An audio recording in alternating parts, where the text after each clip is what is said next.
Se van a venir siempre acá adelante, no atrás al último. Atrás no se atiende nada, se viene a jugar nomás, a otra cosa. Yo también me iba al último banco en el cine, no para ver la película.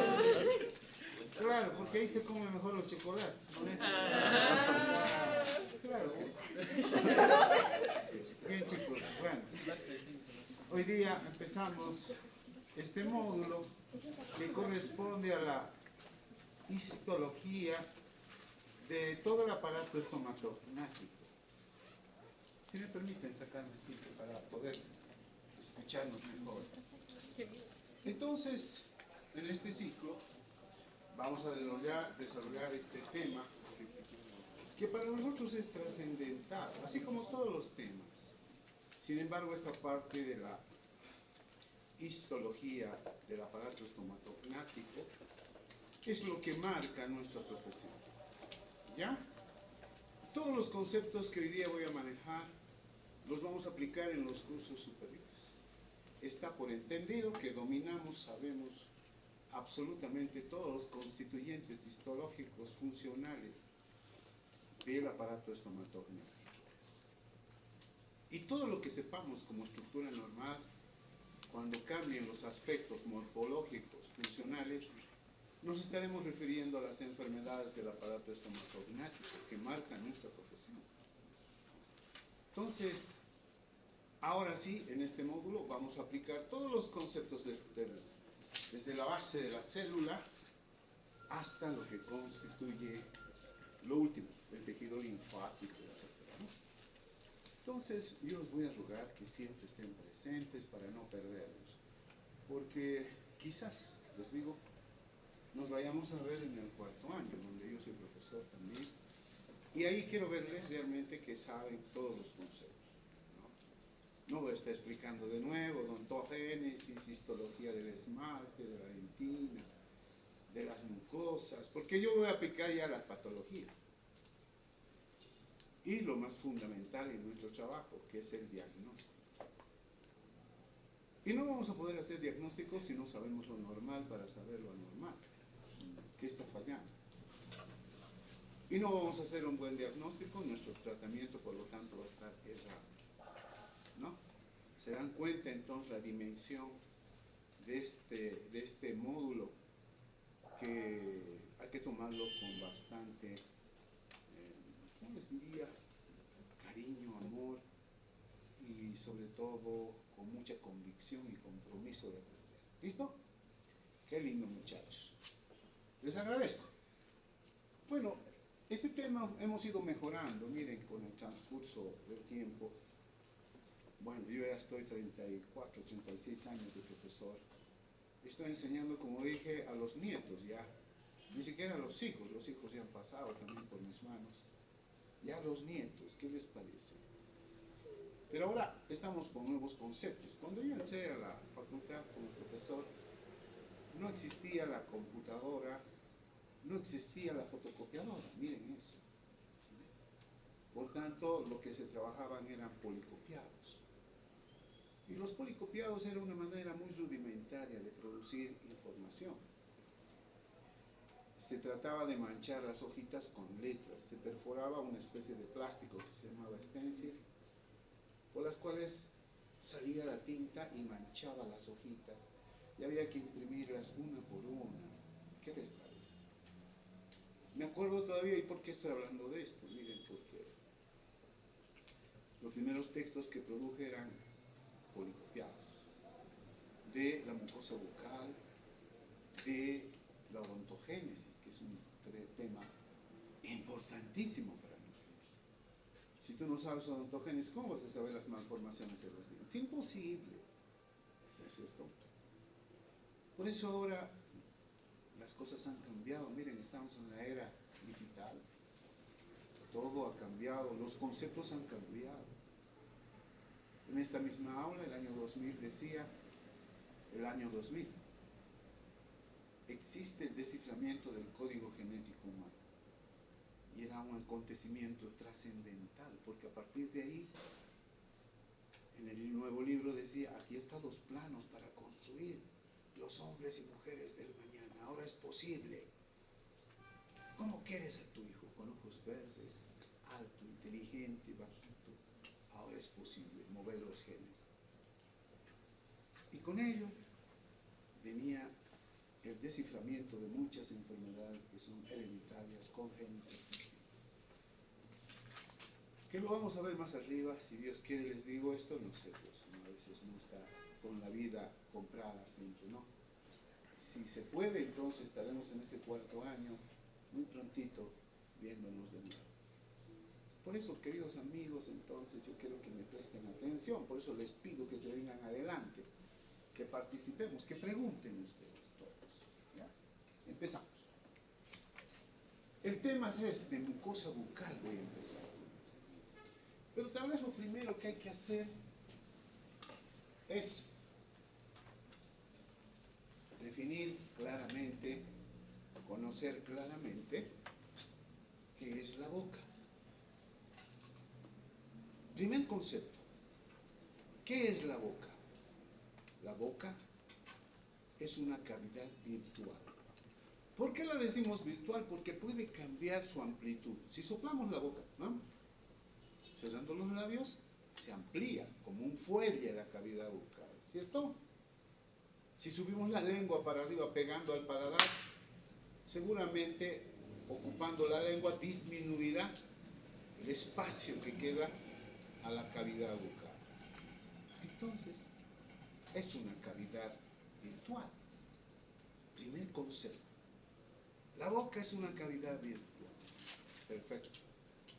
Donde se hayan alojados muchísimos órganos que tenemos que conocerlos. Pero la boca tiene límites, paredes. De ahí que lo primero que tenemos que decir, a la boca se la divide en dos partes.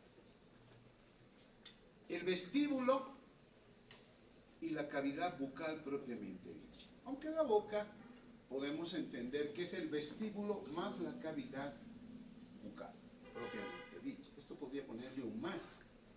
Los dos constituyen la cavidad bucal. Pero para diferenciarlo, hablaremos del vestíbulo en primer lugar, que es ese sitio, ese espacio virtual también cuando ocluimos los dientes, cuando apretamos los dientecitos. Apreten todos. Y los labios pueden coaptarlos, ¿no? Entonces queda un espacio entre los dientes, las mejillas y los labios, un espacio virtual. Todo esto, ¿no? Todo este espacio virtual que se llama el vestíbulo. ¿No? Entonces el vestíbulo está limitado por las mejillas o las paredes laterales de la boca, se puede decir, en las partes laterales y en la parte anterior los labios, la parte interna de los labios. Pero además tenemos como límites todo lo que constituye las arcadas dentales, la parte externa, ¿no?, de las arcadas dentales, esta parte, y el fondo, que se llama la mucosa del proceso alveolar.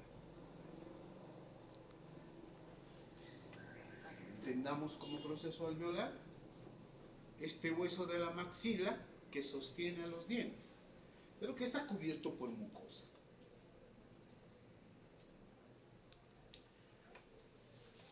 Estoy utilizando un concepto aquí que quizás ustedes tengan un poco de curiosidad. ¿Y qué es mucosa? Oye, estoy escuchando por primera vez mucosa.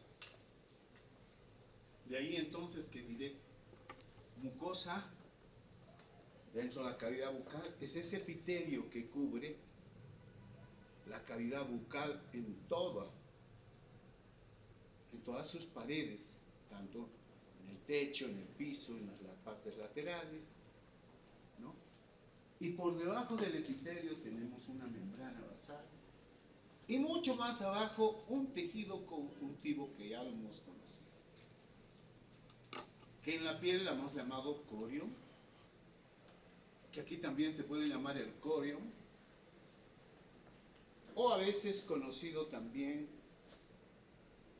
como submucosa.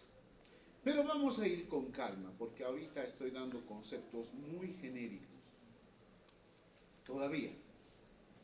Entonces, como apuntamos en un textito que les voy a pasar, he hecho todo esto un resumen actualizado de lo que es toda la histología de la cavidad bucal. Ahí también lo tenemos, todo lo que es la histología de las glándulas salivales, la odontogénesis, ¿qué más tenemos? Y ahí estamos adicionando, me parece un texto interesante del doctor Bautista que corresponde a la escuela chilena, que me parece muy bien, un texto universitario. Es que hay textos y textos, hay que tomar en cuenta eso. Es decir, los textos hechos por los profesores a veces son mucho más puntuales, es decir, no mucha extensión, que es importante, lo es, pero para el estudiante lo que se necesita son conceptos útiles que manejen, que sea más fácil digerirlo, ¿no? Entonces, eso voy a introducir en este librito que lo vamos a sacar,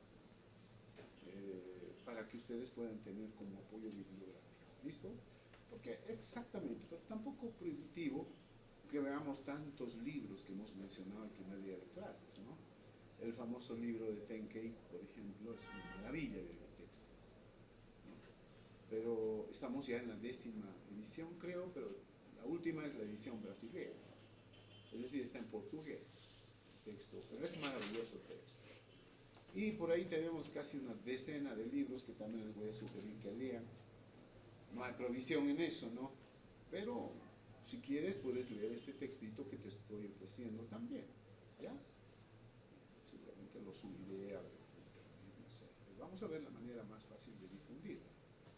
Hace 2 años creo que sacamos este textito, pero se publicó allá en la fotocopiadora de tal manera que sea accesible en el costo, todo eso, ¿no? De ninguna manera mi afán es tocar un solo boliviano y decir, no, paguen por la fotocopia y sacarlo. Entonces, vamos a ver esas posibilidades. Ahí lo digo, que la mucosa bucal, además, constituye parte del epitelio que cubre la cavidad bucal, pero que es húmedo.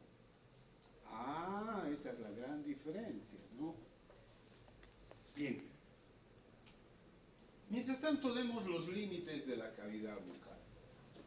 Los límites de la cavidad bucal, entonces, propiamente dicha, cuando estás ocluiendo, tienes un techo arriba que está constituido por el paladar duro y también por el paladar blando. Ese es el techo. El piso prácticamente es la parte inferior o el suelo de la cavidad bucal donde está alojada la lengua. Si levantas la lengua vas a encontrar todo lo que constituye la mucosa que constituye el piso de la boca. Importante región que lo vamos a estudiar en detalle además. Y por otra parte también seguramente en la parte de anatomía humana estudiarán correctamente porque hay que individualizar diferentes estructuras. Ahí están situadas las carúnculas, por ejemplo, y la emergencia de los conductos de glándulas salivales importantes. ¿Y por qué hay que identificarlas y conocerlas? Porque nosotros hacemos estudios de contraste, cialografías para detectar diferentes patologías. Y si tú no sabes individualizar cuál es el verdadero conducto, que si yo, a ver, el conducto de Wharton, ¿no?, de la glándula submaxilar, los otros conductos de Rivinos, Bertolin, en fin, que corresponden a las glándulas sublinguales, vamos a tener un conflicto, pues, ¿no? No vamos a poder identificar porque hay un aumento de volumen ahí en el piso de la boca y que duele cuando quiere alimentarse, ¿no? La secreción de saliva produce dolor. Entonces se trata de muchas patologías obstructivas que vamos a encontrar, pero lo primero que hay que conocer es la histología y la anatomía.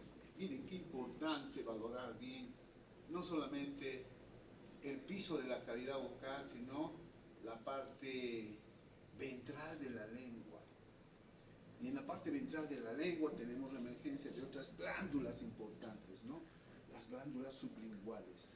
¿Ah? Y ahí tenemos además las famosas venas graninas que se pueden ver, que son asiento de muchas patologías también. Entonces verán ustedes que es importante correlacionar. Al final de cuentas la anatomía es una sola. Solamente es el estudio que lo hace desde un punto de vista macroscópico, microscópico, que es la histología, y del desarrollo, que es la embriología. Al final es una sola la anatomía.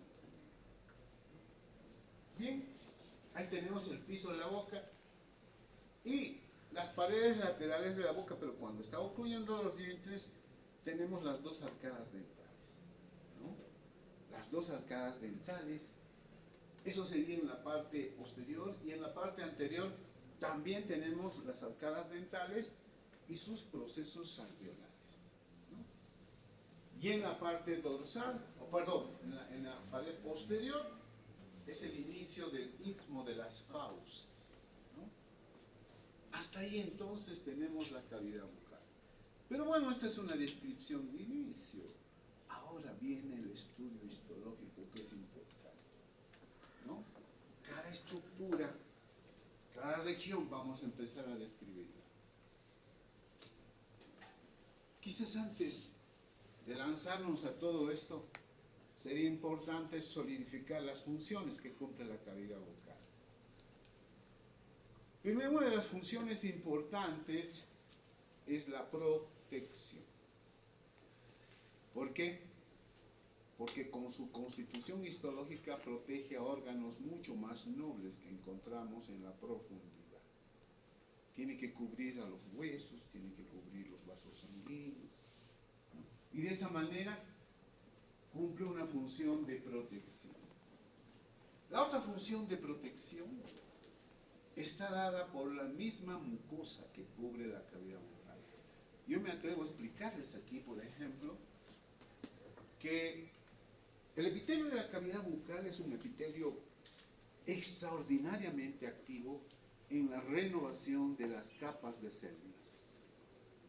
Bastan con 15 días, 2 semanas, o menos todavía, muchos dicen 10 días, que las células que están cubriendo la cavidad bucal ya no son las mismas. Tiene una gran actividad de mitosis, una gran actividad, una velocidad de renovación celular extraordinaria. Solamente entendida en otro sector anatómico, que es la vagina en la mujer. Tiene tanto parecido esta mucosa de la vagina con la mucosa de la boca, que su renovación celular es extraordinaria. Esta renovación histológica hace de que muchas patologías se resuelvan fácilmente. Una quemadura, por ejemplo, en la cavidad bucal, si ustedes han hecho con una bebida bastante caliente, se quemaron la boca, al principio sentimos dolor y áspera la región donde nos hemos quemado, una quemadura de primer grado o tal vez segundo grado. Entonces, dentro de 2 semanas ya no vamos a sentir esa misma sensación, o pérdida de la sensación, más bien diría, en esa región, ¿no? ¿Qué ha pasado? Se han renovado inmediatamente las células a una velocidad extraordinaria. No hay ninguna otra región anatómica más que la boca que tiene esta velocidad de renovación. La cavidad bucal es extraordinaria, ni siquiera deja cicatrices a veces. No es como en la piel, en otras regiones donde quedan cicatrices después de una herida o algún trauma que hemos tenido ahí, ¿no? En la cavidad bucal no ocurre casi esto. La renovación por esta velocidad de protección es una forma de protección a la cavidad bucal, la renovación celular. Entonces sucede que no deja cicatrices. Esto es hermoso. Es una cosa extraordinaria.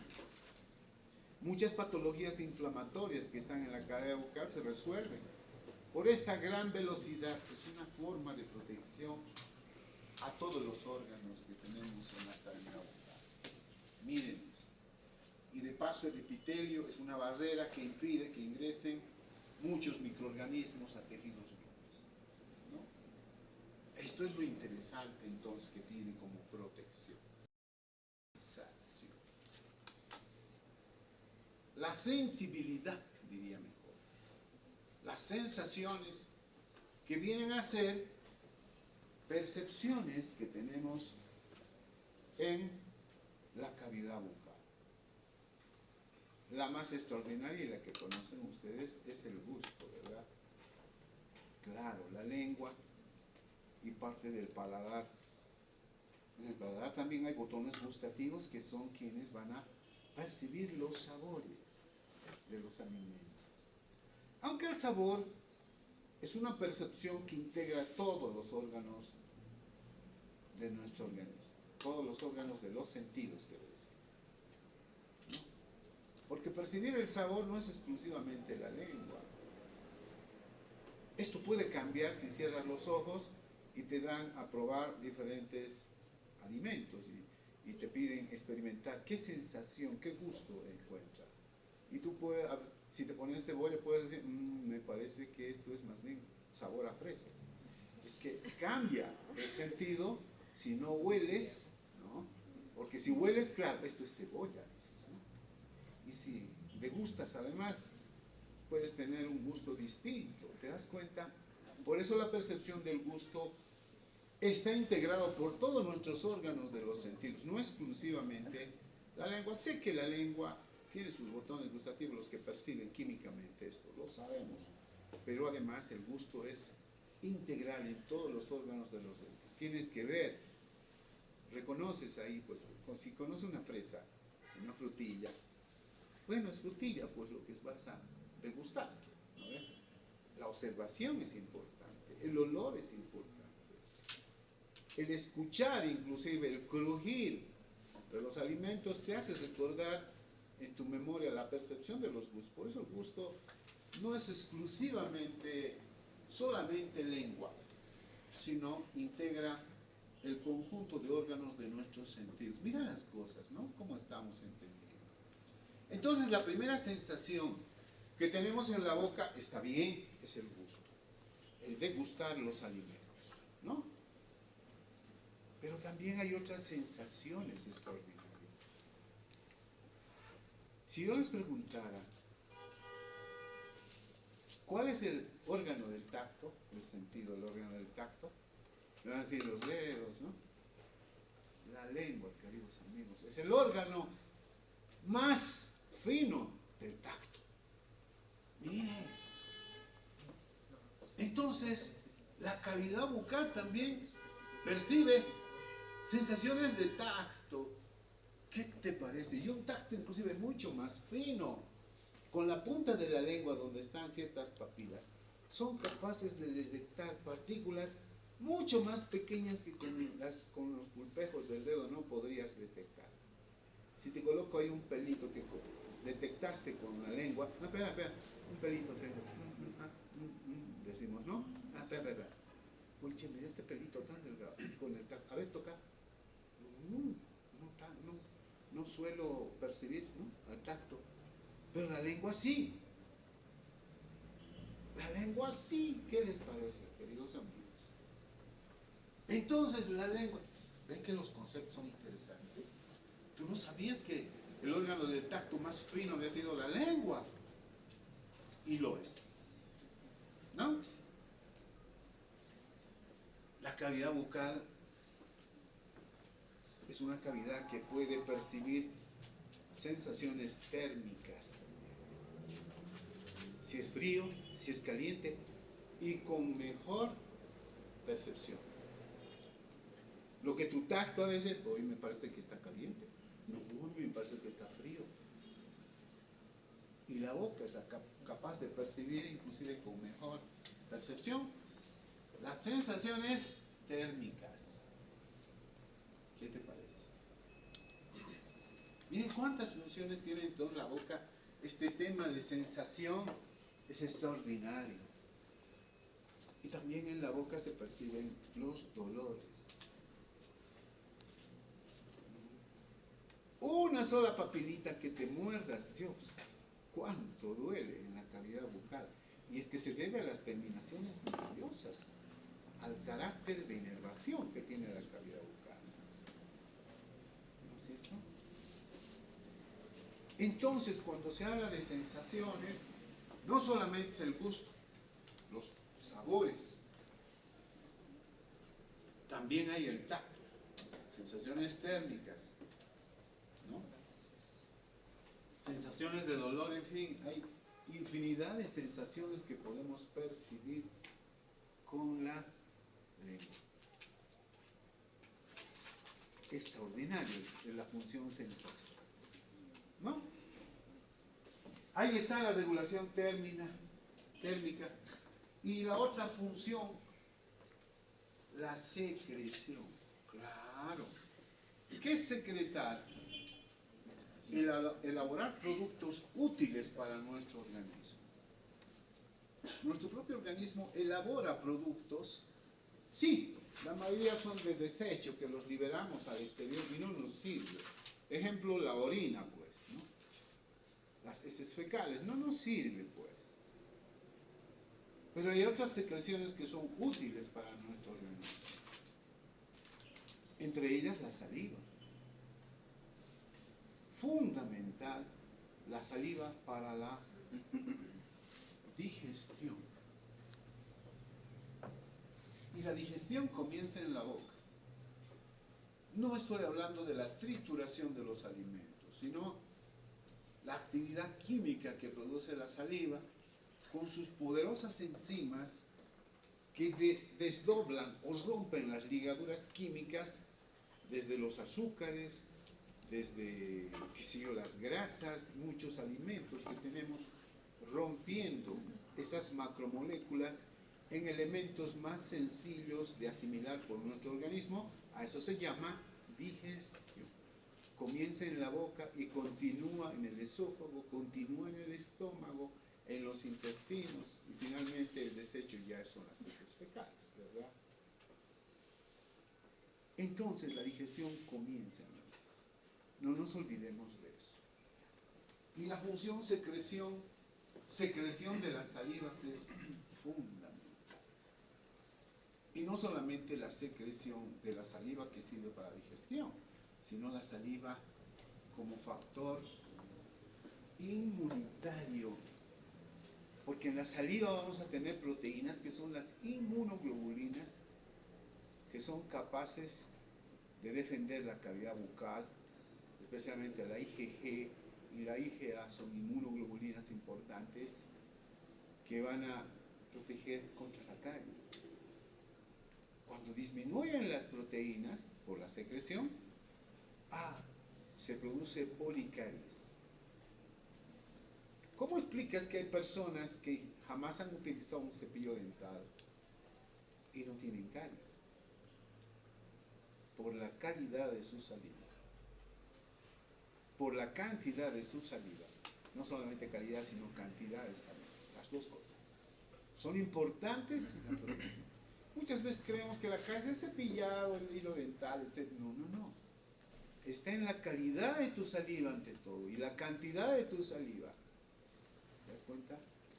Y es lo que nos olvidamos a veces cuando estamos en clínica. Solamente, sí, son las caries, hay que obturar. Ahí termina tu función. ¿No será importante la nutrición de esa persona, de esos niños?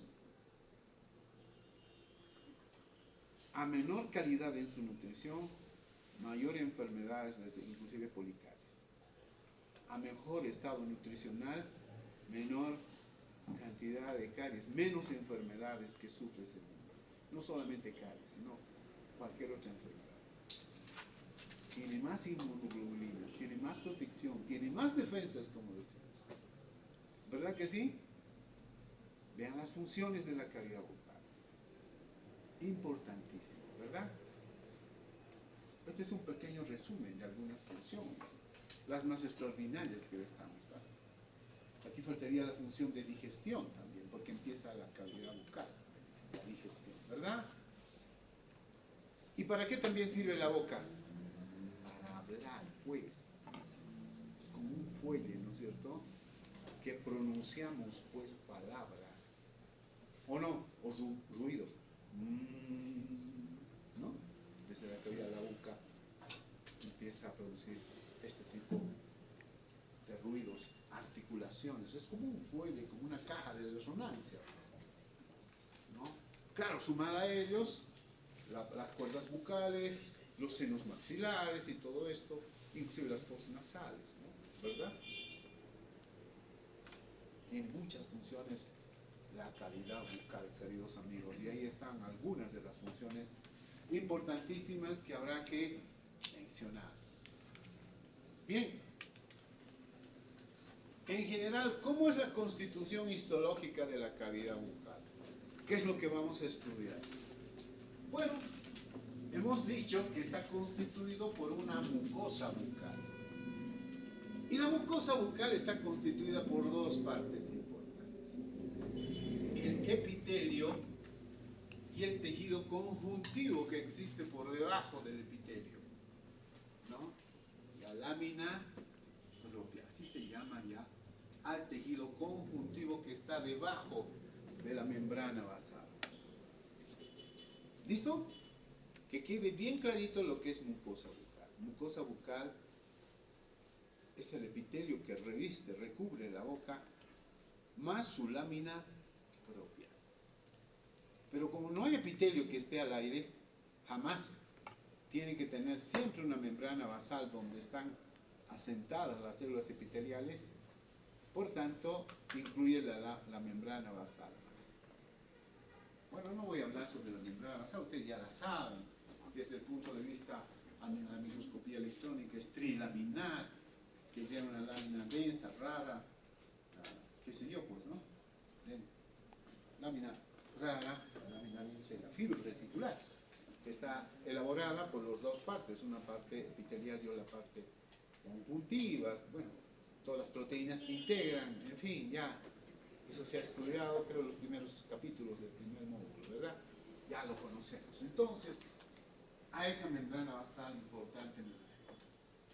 Eso es entonces en cuanto a la mucosa bucal.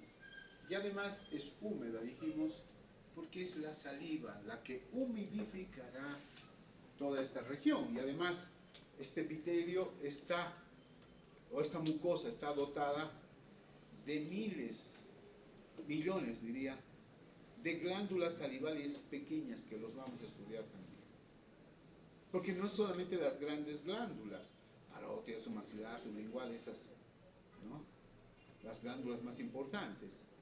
Pero además hay miles, millones de glandulitas pequeñísimas que pueden ser yugales, labiales, palatinas, en fin, vamos a ver tantas y tantas glándulas que participan en la producción de la saliva.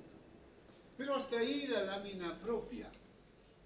Y luego mucho más abajo, el tejido conjuntivo se hace cada vez más laxo y entonces tenemos la submucosa, la que está debajo de la mucosa. ¿Listo? Generalmente hay que significar en la cavidad bucal la submucosa.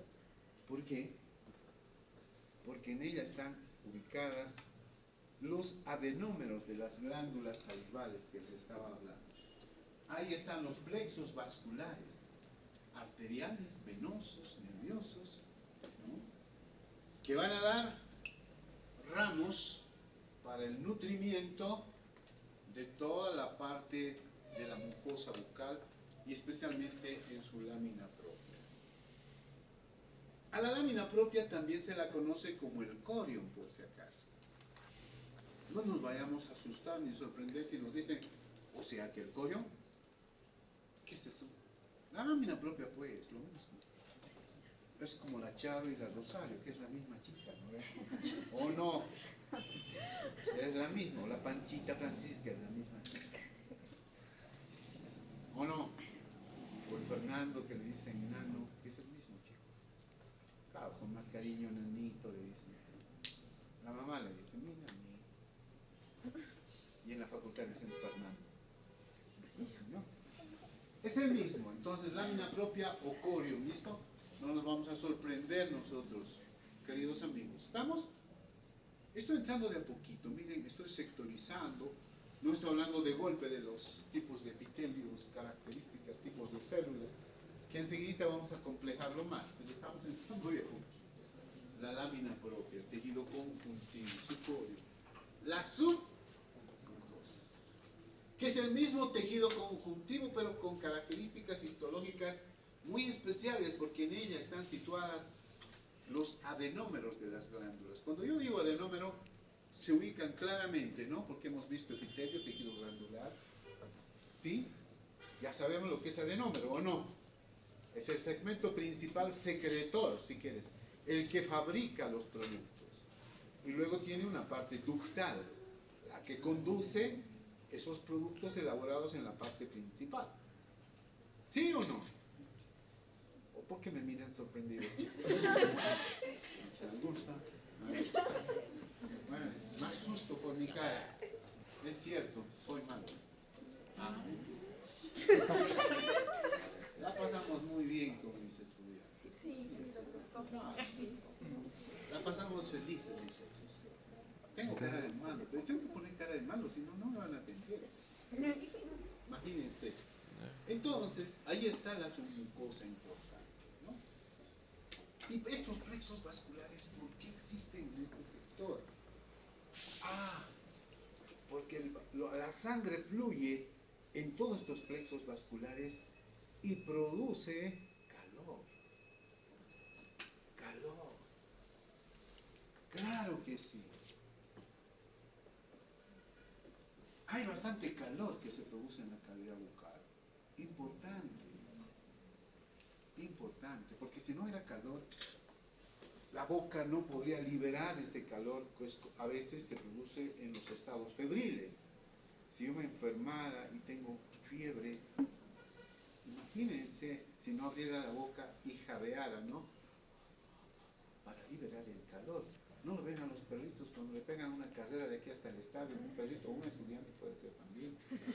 No quiero comparar con un perrito con un estudiante, que son antiguos igual, hermosos. Pero imagínate, llegamos hasta jadeando, ¿no? ¿Para qué abrimos la boca? Para liberar el calor, para compensar el calor interior.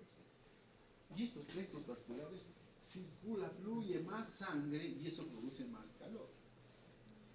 Y una forma de compensación de tu cuerpo, porque si no, puedes llegar hasta los 40 grados centígrados y es el momento clave que puedes pasar de la vida a la muerte. Te puede producir un shock, ¿verdad? Claro, ya es síndrome febril. Y nunca hay que permitir que supere los 40 grados centígrados, ninguna persona. Porque ahí empieza a producirse el delirio y está a un pasito de la muerte. Cualquier rato, un infarto o cualquier cosa que puede ocurrir. Pues hay que enfriarlo rápido, ¿no? A los bebés, a las personas. Si no tienes antipiréticos, medicamentos, por lo menos con unos trapitos fríos.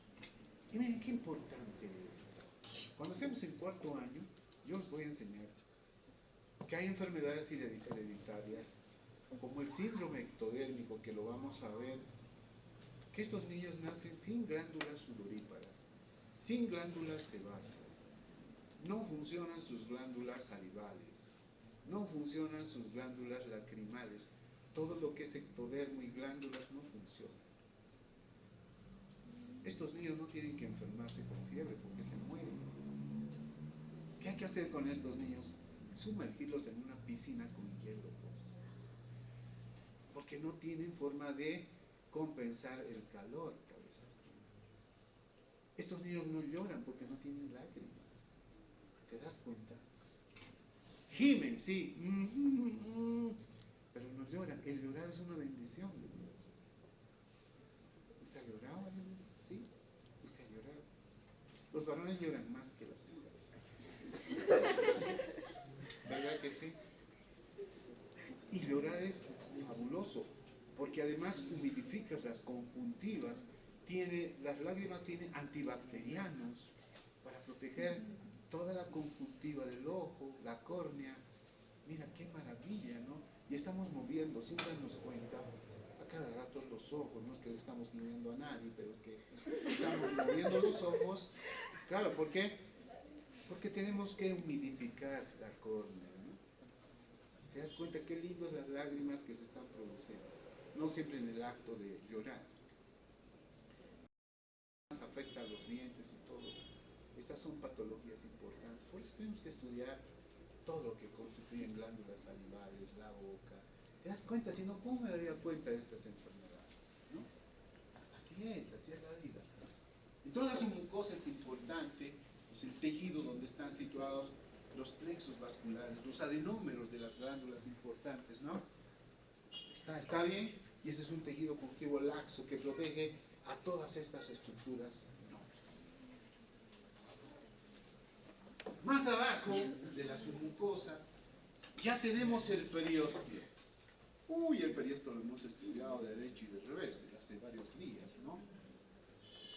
Hemos visto el periósteo fibroso, el periósteo osteogénico, como las diferencias que existen entre ellos, cómo producen el crecimiento aposicional del hueso, en grosor, en largos, claro, en las espinas del cartílago artificial y todo eso. Y tenemos el hueso. Primero, el periósteo, y más abajo tenemos el hueso. Y en los maxilares tenemos una cortical.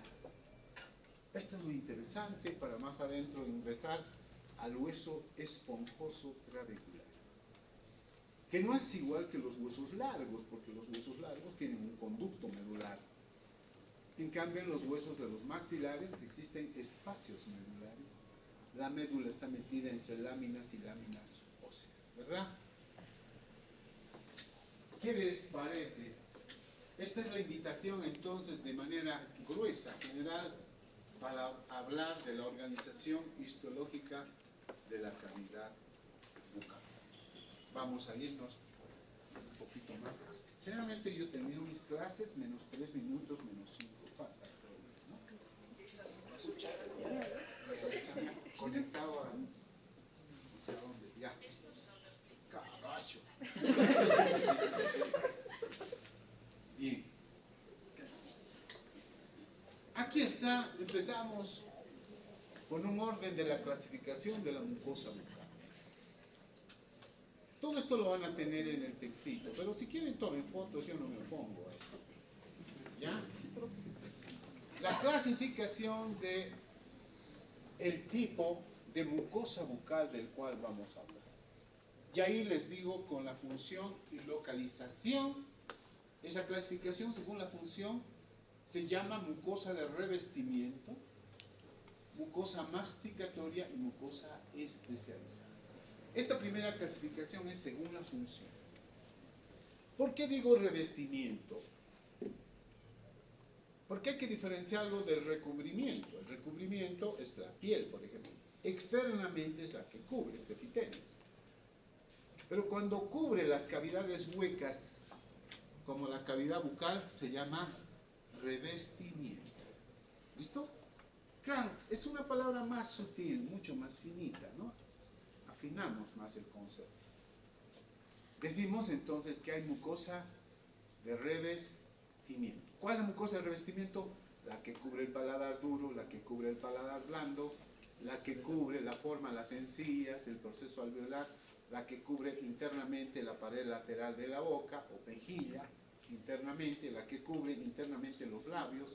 A todo ello, el piso de la boca se llama mucosa de revestimiento en general, porque reviste, cubre. ¿Listo? Según la función, también vamos a hablar de una mucosa masticatoria. ¿Qué? ¿Acaso no se mastica con los dientes nomás? Así, ¿no? ¡No! La masticación no solamente es la trituración, sino también el aplastamiento de los alimentos. ¿Y eso cómo lo realizas? Con la lengua que pega contra el paladar. Una papita cocida. ¿Puedo aplastarla hacia el paladar? ¡Claro! Por eso participa del proceso de la masticación. Masticar no es solamente triturar, por favor. También es aplastar los alimentos. ¿Me entiendes? Entonces, el acto de masticar se produce no solamente con los dientes, sino con el paladar duro particularmente y las encías. Ya nos vamos a ir, un minutito más. Y con esto termino. Y la mucosa especializada, con esto termino, está constituida por una mucosa que cubre, por ejemplo, el dorso de la lengua, donde se perciben esas sensaciones que he mencionado: gusto, dolor, ¿qué más? Tacto, térmica. Claro, la puntita de la lengua, ¿no? A ver, prueba, ¿está caliente o frío? A ver. Y le ponemos la lengüita, ¿o no? ¿Sí? Claro. Mi esposa especialmente me ha enseñado a degustar. Para degustar no hay que agarrar la cuchara directa, no. Ponte unas gotitas en la palma, hermano, y ahí saca la lengua. Ay, sí, está rico, está salado. ¿Sí?